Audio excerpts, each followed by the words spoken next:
مفتی صاحب ذرائع نہیں ہیں شادی کے تو گھر والے منع کرتے ہیں شادی کرنے سے. مفتی صاحب شادی کرنے کے لیے کوئی روزگار نہ ہو تو کیا کریں, اور ابا بھی ذمہ داری نہیں اٹھاتے.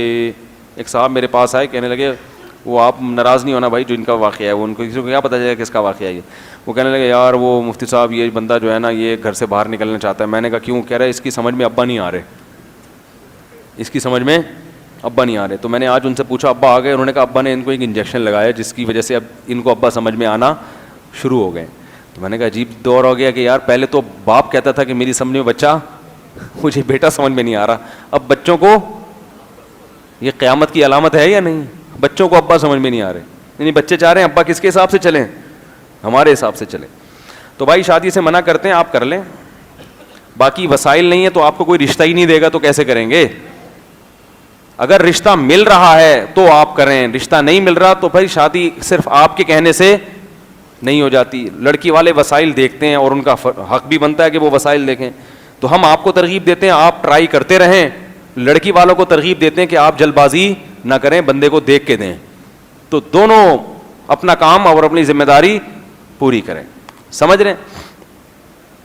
پھر قرآن نے کہا ہے کہ جن کو رشتہ نہیں مل رہا, استطاعت نہیں ہے, تو ایک دوسرا آپشن بیان کیا کہ وہ عفت اور پاک دامنی سے زندگی گزاریں, برائیوں میں پڑنے کی کوشش نہ کریں. ان قریب اللہ ان کے لیے انتظام کر دے گا. آپ سے گزارش ہے کہ جو لوگ سوال کرتے ہیں اس کو صحیح طریقے سے پڑھا کریں تاکہ ویسے ہی سوال. بھائی میں سوال صحیح طریقے سے نہیں پڑھ سکتا کیونکہ ٹائم کم ہوتا ہے اور میں اسٹائل میں پڑھتا ہوں. اب سوال پیدا ہوتا ہے, جب سوال سمجھ میں آئے گا تو جواب کہاں سے, تو جواب سے سوال سمجھ میں آ جاتا ہے. اس کو الٹا کر لیا کریں, وہ کیا بن جائے گا سوال. جب میں جواب دیا کروں تو اس جواب کو الٹا کریں گے تو کیا بن جائے گا سوال. جیسے ایک کتاب میں سوال آیا تھا کہ محمد بن قاسم نے, محمود غزنوی نے ہندوستان پہ 17 کیا کیے,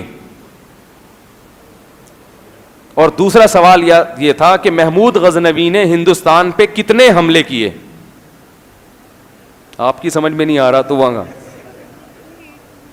حکومت گورنمنٹ کے پرچے ایسے ہی ہوتے ہیں نا, جو آج کل بورڈ کے پرچے ہوتے ہیں نا, اتنے آسان, اس میں انہوں نے جواب بھی چھپڑ میں لکھا ہوا ہوتا ہے کہ تاکہ بچے پریشان نہ ہوں. ویسے ہی تعلیم کا حال ہمارے ملک میں بہت خراب ہے.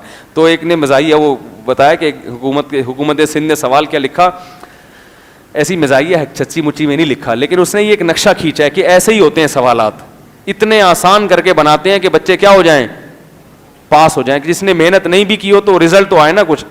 تو اس نے ایک بتایا کہ سوال کی اردو کی آخری کتاب وہ ابن انشا نے لکھا ہے, اس میں لکھا ہے سوال یہ تھا کہ پہلا کہ محمود غزنوی نے ہندوستان میں 17 کیا کیے.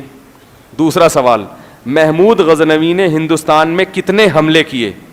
تیسرا سوال محمود غزنوی نے کس ملک میں 17 حملے کیے. چوتھا سوال کس نے ہندوستان میں 17 حملے کیے.